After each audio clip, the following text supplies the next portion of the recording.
Hi everyone, my name is RJ, and today I'm just going to share a couple highlights from the book Compelling People, some stuff that I learned and I think that is very useful.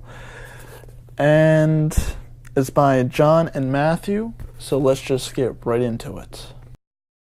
There are two very big and basic ideas about this book and influencing people. One is strength, and one is warmth. Strength is how much will someone imposes on our world, and warmth is basically sharing emotions, sharing feelings, whether it's happy, sad, good, or bad. And a note on strength is just that, well, Gandhi sums up best when he says, strength does not come from physical capacity. It comes from an indomitable will. And basically that just means that to portray strength, you don't have to be muscular. You don't have to be looking good. You don't have to, you can just be an average person and still portray tremendous strength as well as warmth. Now, warmth, on the other hand, is empathizing with people, sharing those feelings, connecting on an emotional level. And it's the easiest way to think about when someone has these qualities, strength or warmth, is just by emotions. You know, how do you feel in the presence of the person? I know it's simple, I know it's primitive, but that's really the basic concept here. It's simple. So you can tell if someone is strong and has a strong presence in the room, or someone has a warm presence in the room. All right, in a conversation or somewhere else, you will notice that there is strength and warmth. Not only in a conversation, but there's two crucial elements, right, to strength and warmth. First, strength, right? You only have to display that once, and it goes pretty far. You know, you don't have to worry about it too much. You just display it every once in a while, you'll be fine. But warmth is very different. It's very finicky. It's almost like if you don't do it nonstop, you're not going to get the benefits. It's a very important point to pull up because you can always be nice and caring and connect with people, because if you don't and you break it, it's very hard to get that back. Halos and hydraulics, right? These two effects are another piece of the puzzle that we're trying to put together here. Simply, the halo effect is we tend to attribute positive qualities with other positive qualities. And an example of that would be you go to the doctor, right, and you have a good experience at the doctor's, even though you don't really know the doctor that much, but you still tend to like them a lot and associate good feelings and good qualities with them being a decent person and everything. And then you'll go home and tell your best friend or a friend. That's a good example of the halo effect. Now, the hydraulic effect is something vastly different. The hydraulic effect is simply when is more related to strength and warmth, right? And this effect makes it really, really hard to balance these two out, because the hydraulic effect is simply this: when one goes up, the other one goes down, and vice versa.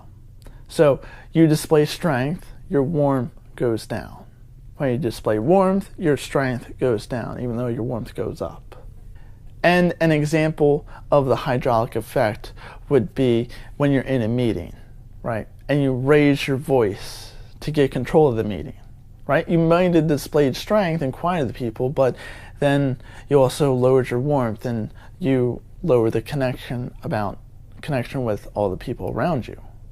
All right, to sum this up, the halo effect is very good, and you want to get into that. You want to be nice to people.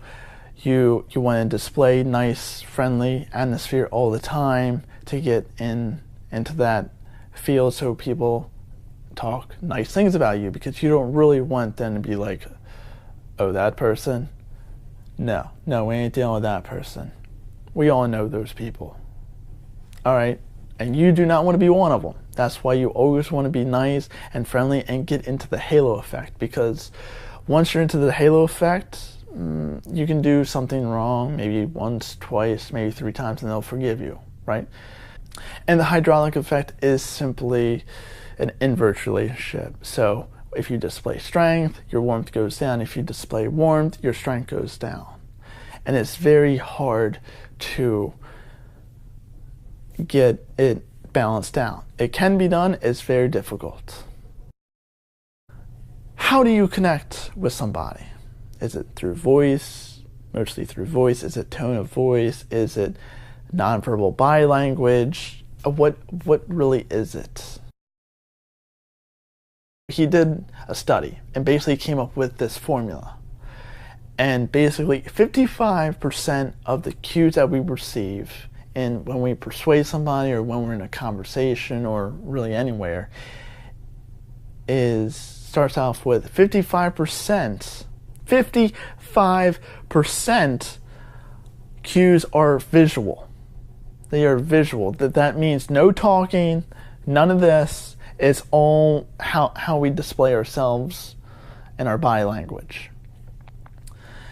And then 38% of the cues were of your tone of voice, whether it's soft, harsh,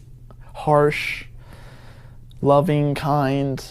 There are many forms of tone. And then only a measly 7% was through voice. Was through the words themselves. Now, most of this is unconscious, really. We just size up the person as we're talking to them. And if you do a little bit of nonverbal training, you can actually notice these hints of body language and how it displays on a person. Like, you can tell if someone's sad or if someone's happy. It's very, very easy to do, and we do it without even noticing. We can tell if someone's angry. We can tell if someone's laughing. If someone's having a good time and just enjoying themselves, we can tell all of this just by looking at the person.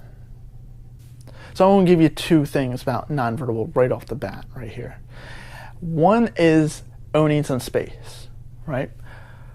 Strong people, or people that display a lot of strength, own their space. They make themselves feel at home anywhere.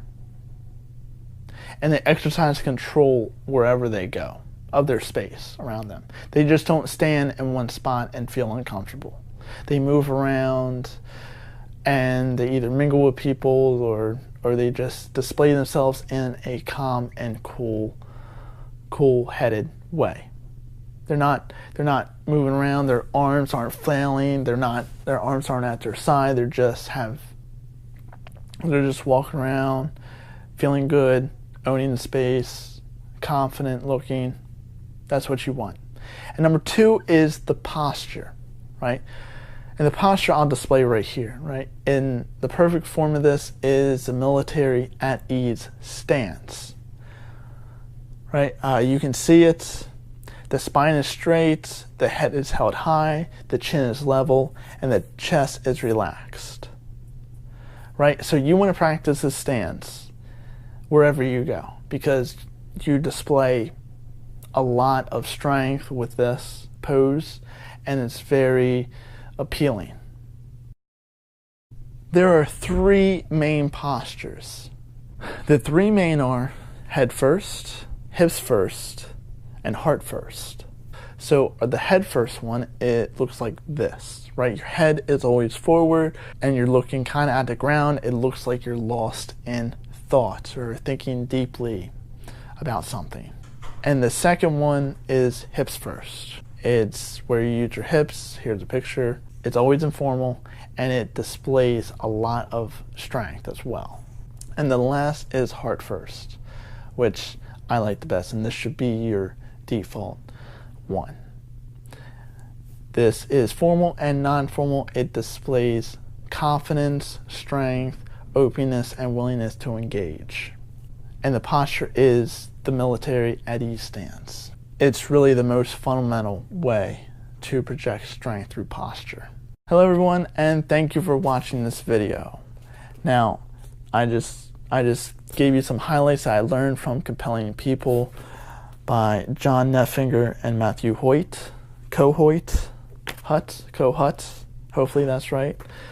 If you're trying to go for that rare breed of people who are both influential and charming and compelling at the same time, this is a good place to start.